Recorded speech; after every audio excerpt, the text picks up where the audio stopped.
Disclaimer. You're about to hear a story that sounds impossible, unreal, even fabricated. But I assure you, every word is true. This isn't just a tale of pain or death or even the supernatural. It's a confrontation with the veil between worlds and what lies beyond it. Listen with your heart, not just your ears. My name is Dr. Ruth. Though in the grander scheme of eternity, titles seem meaningless.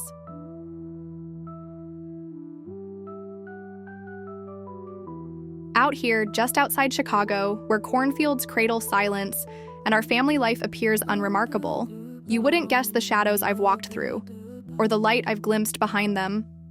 I live with my husband and one of our grown children. Life, on the surface, is stable, but inside me, stitched into my bones, is a story I've only ever shared in fragments, whispers. Now something inside tells me, it's time. Time to bring the darkness into the light. Because I have seen the next world. And I came back. I was 28, married for what must have been 7 or 8 years. We already had 3 children, 3 girls.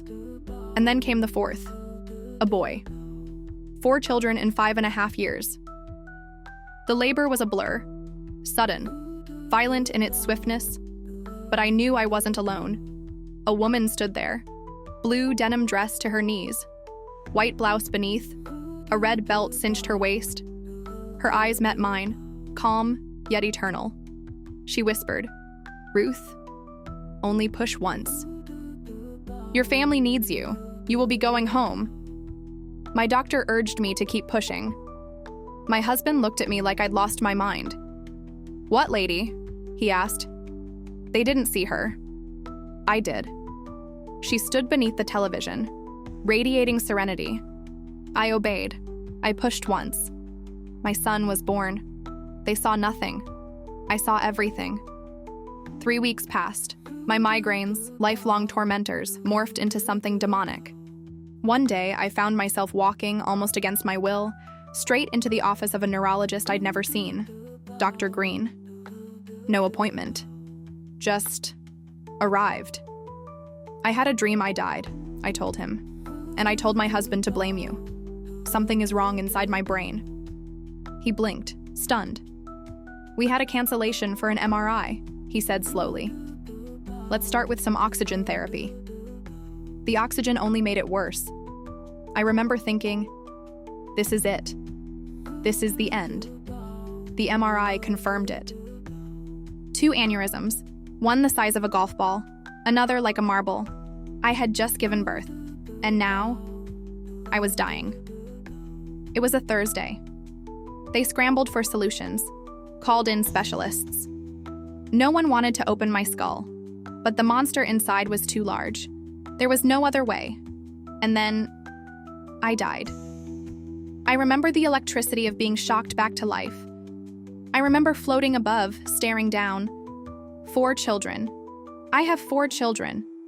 I'm not supposed to be here. She was there again, the woman in the denim dress.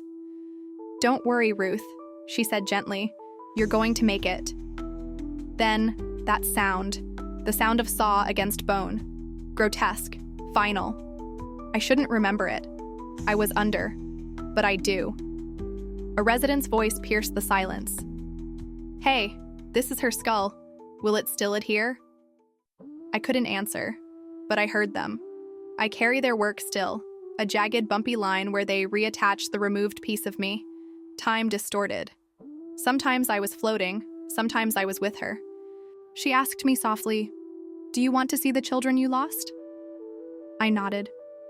She took my hand, and then my grandmother appeared. She had died in 1992. Yet here she was, arms open, calling out, "Hazel, Hazel, look, it's your mom."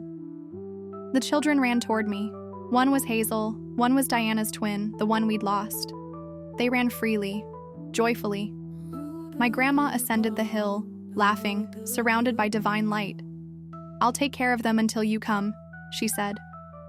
I turned to the woman, my guide. "Should we go back?" I didn't even have to say it. She knew. Suddenly, we were in a hospital. My husband stood alone, leaning against a window, facing the skyline of Detroit. 12 hours had passed. The surgery was supposed to last 6. Another 6 awaited. A janitor mopped the floor. "Why are you still here?" he asked. "My wife is still in surgery," my husband whispered. I cried out, "Please, someone comfort him." And then they came. Not people, not visible, but I felt them.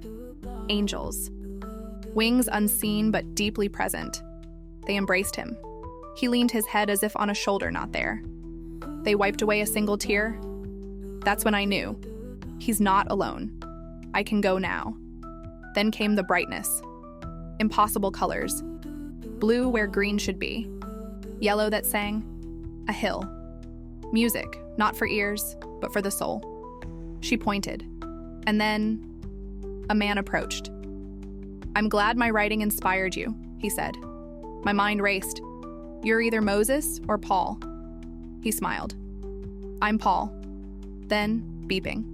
That horrible, sterile, incessant noise. The colors faded. The veil dropped. And I was back. "She's going to make it," one doctor said. "I think she cried," another whispered. "Impossible," someone else muttered. "She's under anesthesia." But I had cried. Not because I feared death, but because I had tasted life beyond this one. 16, maybe 18 hours later, the surgery ended. 88 staples. A part of me removed. Reconnected arteries. A body nearly undone. I saw Jesus. I saw heaven. And I came back with one truth. This is not the end. It's the beginning. Afterward, I was angry. Why me? We were serving in missions. Why did this happen? A nurse, just one, held space for me. She didn't preach. She just believed in me. I fought my way back. To this day, 23 years later, I still have migraines. I still feel the cost. But I know what's waiting. Last year, on July 4th, I held my mother as she passed. She left knowing what waited for her. I had told her. My father had gone years before, whispering hymns, describing the music of heaven. He would wake up disappointed. "Oh," he'd say, "this isn't heaven anymore." But I know. They're there. I saw it. Despite the pain, despite the scars, despite the weight of the veil I once pierced, I'm here. By grace. And if you're listening, still doubting, still aching, turn your eyes upon Jesus, look full in his wonderful face, and the things of earth, they grow strangely dim. To God be the glory. Amen. If this story touched you, leave a comment. Subscribe to the channel. There are more stories like this, stories you were never meant to forget.